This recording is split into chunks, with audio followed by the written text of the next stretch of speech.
this just gets worse. You know, we know that the authorities, social services, elected councillors and the police turned a complete blind eye to the mass rape scandal that took place in Rotherham.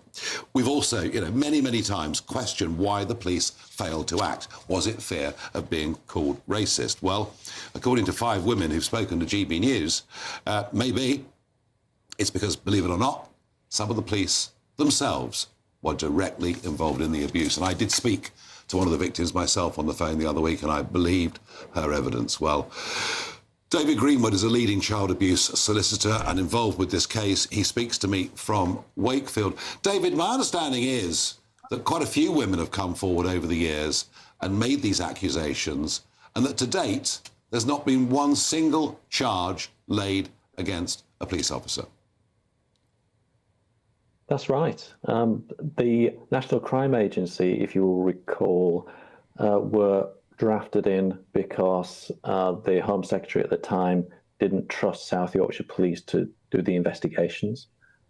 The National Crime Agency, credit to them, did an excellent job of investigating some of the claims of direct abuse against the abusers themselves, but seemed to have ignored some of the claims that police officers were involved in this. I became aware of these types of allegations in about 2018, and then tried to get the South Yorkshire Police or the National Crime Agency to be interested in them. There was no uptake. I knew that these agencies must have known that this had been alleged in a number of cases, but still they wanted to treat it as an internal discipline matter rather than a criminal matter.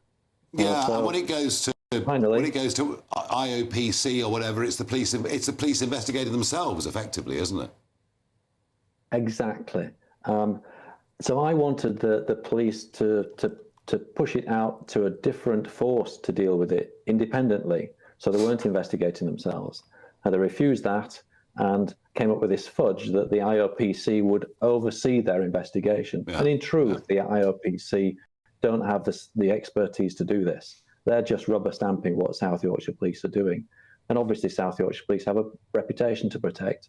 And the girls, obviously, as you can imagine, don't have any trust in South Yorkshire Police in the first place.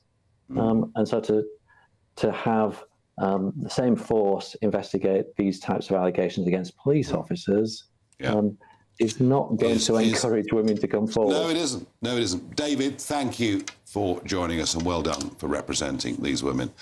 I mean, Jeff, you know, when this all really broke, I suppose 2014 was when it really all came out, the sheer extent and scale of it.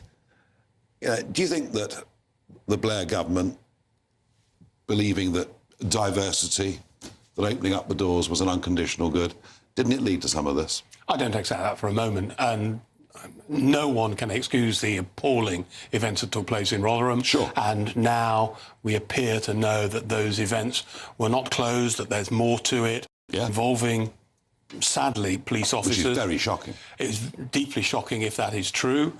There has been an inquiry. My feeling is perhaps an inquiry should look again at their findings, specifically focused on police officers' involvement.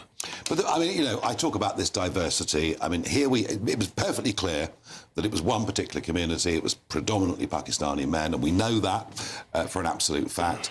And yet, you know, whenever there are calls for there to be, you know, a full inquiry, the Labour government very reluctant.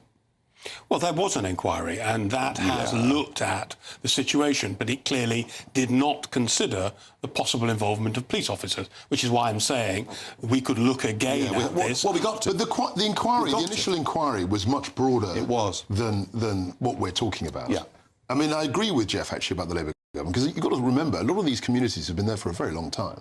I mean, you know, we've had Pakistani communities in the north for decades. Yeah, no, these are second, third generation in some cases. That's right. Yeah, so, I mean, the real that scandal is the fact that when these allegations came out, there was a cover-up, essentially. And that's where the real scandal is. And now we're dealing with potential police involvement. And like Jeff, I think we've got to be very careful before we jump to conclusions, Well, because these that's allegations fine. are new. That's fine. And we have to get to the bottom of them. But we've got to work out what actually has happened. But the point that was made to me by the victim the other day, and she was, there's no doubt she was a victim. The point she made is, I have no trust in the police. Yeah. How could I, when they didn't do their job fair. for years and years and years? And now I am saying specifically that I and many others were raped also by Well, we've got to police get to the bottom officers. of that. I mean, But the point is this, and David Greenwood made the point too, that we're in a situation now where we're asking South Yorkshire Police to investigate South that's Yorkshire. crazy. So something's got to change, hasn't it? I mean, It's perfectly possible for the Home Secretary to order another police authority with to an outside investigate. authority coming. Exactly. Yeah, that's right. And I mean, I think it's always a bad that's routinely idea. done in these kinds of situations. It's always a bad idea for them to mark their own homework. Yeah, I mean, yeah. that seems... well, that's the accusation of what is... That is the accusation of what is going on here. And we've had a problem. I mean, you know, I was as an MP, we had the appalling incident of Wayne Couzens. Now, Wayne Couzens and the Sarah Everard case, he essentially kidnapped, raped and murdered this woman. He had the highest degree of clearance. You know, he was in Number 10, he was in Westminster, and the Met Police, I think, are dealing with this. I think Sir Mark Rowley is actually trying to clean up, up the situation. So it can be done.